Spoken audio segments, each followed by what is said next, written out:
ईसा मसीह में प्यारे भाई और बहनों, आज के सुसमाचार में हम जिन वाक्यों पर मनन चिंतन करते हैं वह पहाड़ी उपदेश का अंतिम भाग है। किसी भी उपदेश का अंतिम भाग बहुत महत्वपूर्ण होता है। आज के समाचार के जरिए प्रभु यीशु ने हमें यह बताना चाहते हैं कि हम कैसे स्वर्गराज में प्रवेश कर सकते हैं।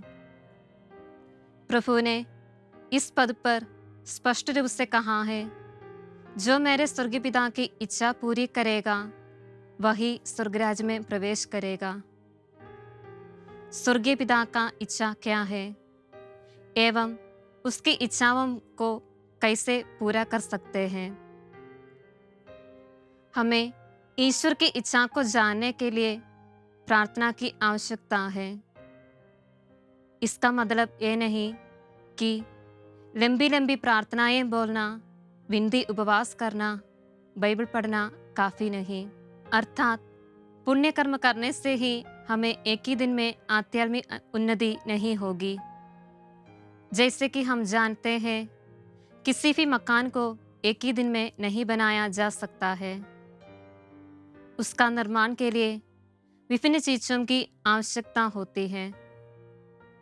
सिर्फ एक प्रकार का काम करने से मकान नहीं बनता।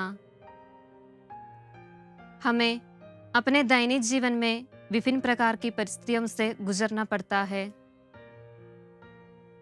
और परिस्थितियों के अनुसार हमें कई कार्य करने पड़ते हैं।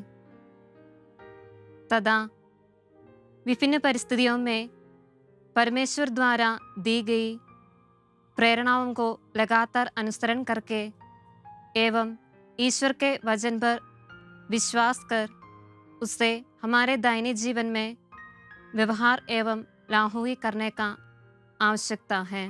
जब हम अदृश्य ईश्वर को मैं तुझे प्यार करता हूँ कहते हैं, तो हमें हमारे अन्य भाई बहनों और पड़ोसियों के चेहरे पर यीशु को देखकर उन्हें भी प्यार करने की आवश्यकता है।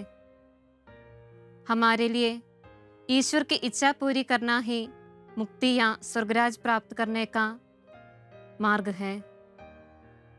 और आज प्रभु यीशु ही हमारा जीवन और विश्वास की नींव है और उसका शब्द हमारा मार्गदर्शक। हमें हमारे विश्वास के साथ अपने कर्मों को भी ध्यान देने की आवश्यकता है।